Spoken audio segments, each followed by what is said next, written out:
Welcome back guys, स्वागत है आपका हमारे चैनल में। आज हम लोग शुरू करने जा रहे हैं हमारे बी फार्म की 5th सेमेस्टर की इंडस्ट्रियल फार्मेसी का पहला यूनिट, जिसका नाम है प्री फॉर्मुलेशन स्टडीज़। तो प्री फॉर्मुलेशन स्टडीज़ शुरू करने से पहले हम एक छोटा सा एग्जाम्पल डिस्कस करते हैं। जैसे कि जब हम हमारे लिए अपना पार्टनर सिलेक्ट करने जाते हैं फॉर मैरिज, तो हम अपनी बहुत सारी कैरेक्टरिस्टिक्स उसके अंदर चेक करते हैं। ठीक है, जैसे कि उसकी हाइट कैसी है, उसका कॉम्प्लेक्शन कैसा है, उसका एटीट्यूड, रवैया, बोलने का स्टाइल कैसा है, वो चीज़ों को ऑब्जर्व कैसे करता है, प्रोसेस कैसे करता है। तो जब हम एक पार्टनर सिलेक्ट करने जाते हैं तो इतनी सारी चीज़ें देखते हैं। सिमिलरली जब हम एक ड्रग फॉर्मुलेशन को फॉर्मुलेट करने जाते हैं, एक नई प्रिपरेशन बनाने जाते हैं, तो उसमें जो भी एपीआई और एक्सीपिएंट्स यूज़ होते हैं उनकी भी कैरेक्टरिस्टिक्स को हमें वही हिसाब से स्टडी करना रहता है। ठीक है, तो जब हम लोग हमारी फॉर्मुलेशन के इंग्रेडिएंट्स जो जो यूज़ होने वाले हैं हमारी प्रिपरेशन में, उसको फॉर्मुलेशन बनने से पहले ही स्टडी करते हैं, इसी प्रोसेस को हम लोग कहते हैं प्री फॉर्मुलेशन स्टडीज़। यानी कि फॉर्मुलेशन बनने से पहले जो जो इंग्रेडिएंट्स उसके अंदर यूज़ हो रहे हैं, इंक्लूडिंग ड्रग एंड एक्सीपिएंट्स, उसकी स्टडीज़ को हम कहते हैं प्री फॉर्मुलेशन स्टडीज़। यहाँ तक बात समझ में आ गया। अब इसमें जो एपीआई होता है और एक्सिपिएंट होता है, इन दोनों की हम लोग फिज़िकल प्रॉपर्टीज़ को भी स्टडी करते हैं और केमिकल प्रॉपर्टीज़ को भी स्टडी करते हैं, ताकि जो भी हमारा डोजेज फॉर्म बने वो सेफ़, इफ़ेक्टिव और रैशनल हो। ठीक है, तो ये था कॉन्सेप्ट हमारे प्री फॉर्मुलेशन स्टडीज़ का। आओ शुरू करते हैं। तो ये कह रहा है कि जो स्टडीज़ कंडक्ट की जाती है इवेलुएट करने के लिए physico chemical properties of new drug compound before designing a new drug product in order to formulate stable, effective and rational drug product. यानी कि एक स्टेबल, इफ़ेक्टिव और रैशनल प्रोडक्ट बनाते हैं। ये जो लिखा हुआ है, stable, effective and rational product बनाने के लिए जो स्टडीज़ हम कंडक्ट करते हैं फिजिको केमिकल प्रॉपर्टीज़, उसी को हम कहते हैं प्री फॉर्मुलेशन स्टडीज़। ठीक है, अब देखो प्री फॉर्मुलेशन स्टडीज़ का गोल क्या है, क्यों कर रहे हैं हम लोग pre formulation studies? Physio chemical properties पता लगाने के लिए नए ड्रग मॉलिक्यूल का, उसकी काइनेटिक्स कैसी है या स्टेबिलिटी कैसी है ये पता लगाने के लिए। ठीक है, फिर हम लोग इंश्योर करते हैं उसकी compatibility with the drug excipients, उसकी जो कंपैटिबिलिटी कैसी आ रही है ड्रग एक्सीपिएंट्स के साथ में, हम लोग वो चेक करते हैं। ठीक है, ये आ गया आपका कंपैटिबिलिटी वाला पॉइंट।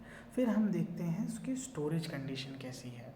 ओके, कि जब ये प्रोडक्ट हम लोग बना लेंगे तो इसको रखेंगे तो ये स्टोर कैसे रहेगा सही सही तरीके से।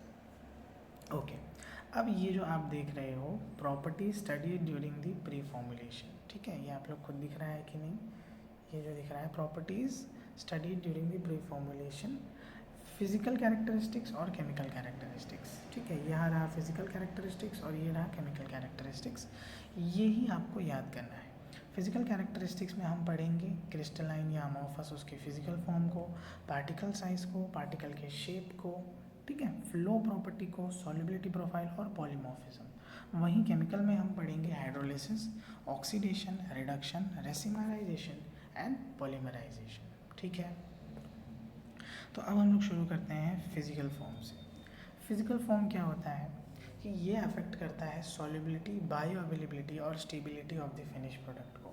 यानी कि अगर हम लोग किसी भी प्रोडक्ट का फिजिकल फॉर्म नहीं पढ़ते हैं या ध्यान नहीं देते हैं तो वो उसकी सॉल्युबिलिटी, बायो अवेलेबिलिटी या स्टेबिलिटी पे असर डाल सकता है। ठीक है, अब इसमें क्या होता है, एक होता है क्रिस्टल हैबिटेट, ठीक है, जो कि आउटर अपीयरेंस जो क्रिस्टल का होता है वो दिखाता है, और एक होता है इंटरनल स्ट्रक्चर जो molecular arrangement of the solid को दिखाता है कि अंदर कैसे होता है। अगर आप इंटरनल स्ट्रक्चर को चेंज करोगे तो उसका क्रिस्टल हैबिटेट भी चेंज हो जाएगा। ठीक है, एग्जाम्पल के रूप में जो सोडियम का सॉल्ट होता है, जब इसको हम लोग फ्री एसिड में चेंज कर देते हैं तो इसका इंटरनल और क्रिस्टल हैबिटेट दोनों चेंज हो जाता है। ठीक है, अब अगर हम लोग इंटरनल स्ट्रक्चर की बात करें तो इंटरनल स्ट्रक्चर के बेसिस पे हम लोग कंपाउंड को दो टाइप में क्लासीफाई करते हैं। एक होता है क्रिस्टलाइन फॉर्म, एक होता है अमॉर्फस फॉर्म। ठीक है, मैं कोई एक्शन करता हूँ नहीं तो आपको समझ में ही नहीं आएगा, मैं चल खा रहा हूँ, है ना। ये रहा, कहाँ गया, ये रहा क्रिस्टलाइन फॉर्म, ये रहा अमॉर्फस फॉर्म। ठीक है, दो टाइप का होता है। क्रिस्टलाइन फॉर्म की बात करें तो क्रिस्टलाइन में जो एटम्स होते हैं वो रेगुलर अरेंजमेंट में होते हैं, यानी कि अगर ये ऐसा क्रिस्टल है तो इसके अंदर जो भी ऐसे एटम्स होंगे वो रेगुलर शेप में होंगे, सेम साइज़ में होंगे। ठीक है, इसकी प्रॉपर्टी क्या है, इसके अंदर हाई स्टेबिलिटी होती है। ठीक है, लो वाटर सॉल्युबिलिटी होती है। और जो पेंसिलिन जी है वो पोटेशियम सॉल्ट की ग्रेटर स्टेबिलिटी देती है क्रिस्टल फॉर्म में, यानी कि अमॉर्फस फॉर्म से। ठीक है, जो पेंसिलिन जी का कौन सा फॉर्म है, क्रिस्टल फॉर्म जो है वो अमॉर्फस फॉर्म से ज़्यादा बेटर है। ठीक है, क्रिस्टलाइन स्ट्रक्चर को अगर डिटरमाइन करना हो तो हम DCS, TA और SEM टेक्निक के द्वारा पता कर सकते हैं। अब ये क्या टेक्निक है, हम लोग आगे आपको डिटेल में बताएंगे। बात करें अमॉर्फस फॉर्म की, तो अमॉर्फस फॉर्म के अंदर जो होता है पार्टिकल्स का अरेंजमेंट रैंडमली होता है, कैसे भी छोटा बड़ा टेढ़ा मेढ़ा अरेंजमेंट होता है। तो इसकी क्या प्रॉपर्टी है कि ये इसकी लो स्टेबिलिटी होती है, वाटर सॉल्युबिलिटी बहुत ज़्यादा होती है, और जो फर्स्ट चॉइस होता है प्रोडक्ट डेवलपमेंट का वो हम लोग अमॉर्फस फॉर्म ही सिलेक्ट करते हैं। एग्जाम्पल, जो नोवियोबियोसिन एक एंटीबायोटिक है, ये क्रिस्टल फॉर्म में कोई भी थेरेपेटिक इफेक्ट नहीं देती है, वहीं जब हम लोग इसका अमॉर्फस फॉर्म लेते हैं तो बहुत अच्छा एक्शन शो करती है। जिंक इंसुलिन जो है वो अवेलेबल होता है क्रिस्टल फॉर्म में। ठीक है, और अमॉर्फस फॉर्म में सेमी लेंट इंसुलिन होता है। जो सेमी लेंट इंसुलिन है वो रैपिडली ऑब्जॉर्ब हो जाता है, शॉर्ट ड्यूरेशन ऑफ एक्शन होता है, और जो अल्ट्रा लेंट इंसुलिन है वो स्लोली ऑब्जॉर्ब होता है और उसका लॉन्गर ड्यूरेशन ऑफ एक्शन है। तो आप देख रहे हो खाली क्रिस्टल फॉर्म चेंज करने से ड्रग की प्रॉपर्टीज़ पे कितना असर पड़ रहा है। इसीलिए हमको बहुत ज़्यादा इम्पॉर्टेंट होता है उनकी फिजिकल और केमिकल कैरेक्टरिस्टिक्स को पढ़ना। बात करते हैं पार्टिकल साइज़ की।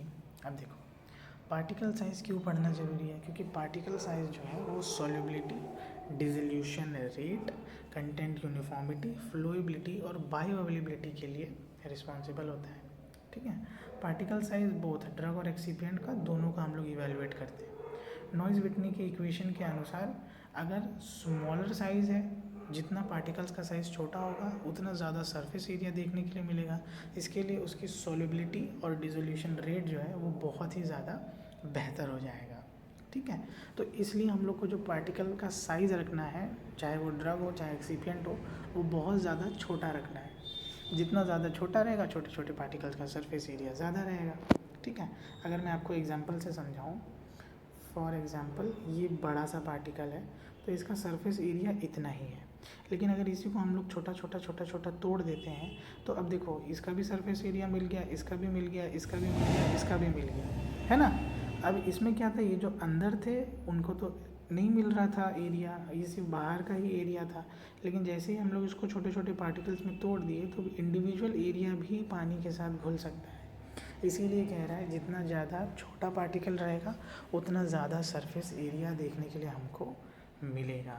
ठीक है, फिर कह रहा है सस्पेंशन के केसेस में जो रेट सेटलिंग पार्टिकल होते हैं, यानी कि सेडिमेंटेशन जो गवर्न होता है वो पार्टिकल साइज़ पे ही डिपेंड करता है। ठीक है, अगर non uniform particle size distribution रहेगा तो वो कंटेंट यूनिफॉर्मिटी में प्रॉब्लम क्रिएट कर सकता है।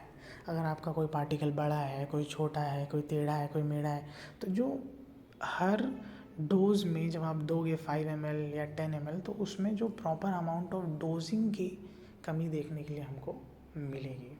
ठीक है, जैसे कि हम लोग जैसे ही माइक्रोनाइजेशन कर देते हैं किसका, स्पाइरोनोलैक्टोन या ग्रिसफ्लुविन का। ग्रिसफ्लुविन क्या है, एक फंगल एंटी फंगल क्रीम है, और स्पाइरोनोलैक्टोन जो है वो डायूरेटिक है। ठीक है, जैसे ही इनका साइज रिड्यूस कर देते हैं, ग्लिसफ्लुविन का जस्ट हाफ डोज में काम हो जाता है और स्पाइरोनोलैक्टोन का तो 20 टाइम्स कम में काम हो जाता है।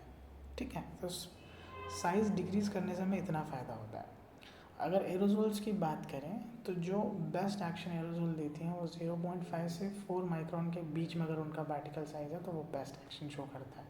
ठीक है, इसीलिए बहुत सारी नैनो टेक्नोलॉजी बेस्ड फॉर्मुलेशन आजकल यूज़ की जाती है सॉल्युबिलिटी को बढ़ाने के लिए, और जिसकी वजह से बायो अवेलेबिलिटी भी बढ़ जाती है। अब अगर हम लोग बात करें कि कौन कौन से मेथड से हम डिटरमाइन कर सकते हैं सॉल्युबिलिटी को, तो वो है microscopy, sedimentation, cooler counter method और नाइट्रोजन अब्जॉर्प्शन मेथड। ठीक है, ज़्यादा नहीं खींचूंगा हर एक टॉपिक को।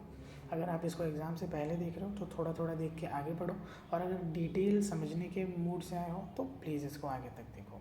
ठीक है, अब बात करते हैं पार्टिकल शेप की।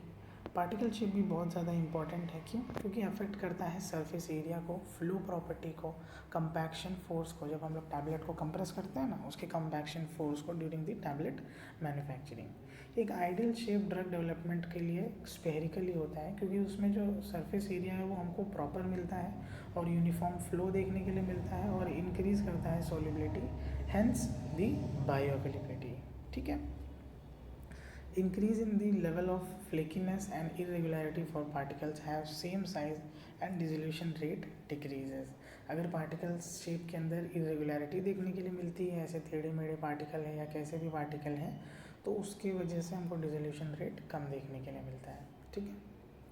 अब बात कर लेते हैं हम लोग फ्लो प्रॉपर्टी की। फ्लो प्रॉपर्टी क्या होता है? जब पार्टिकल्स इजीली फ्लो करते हैं।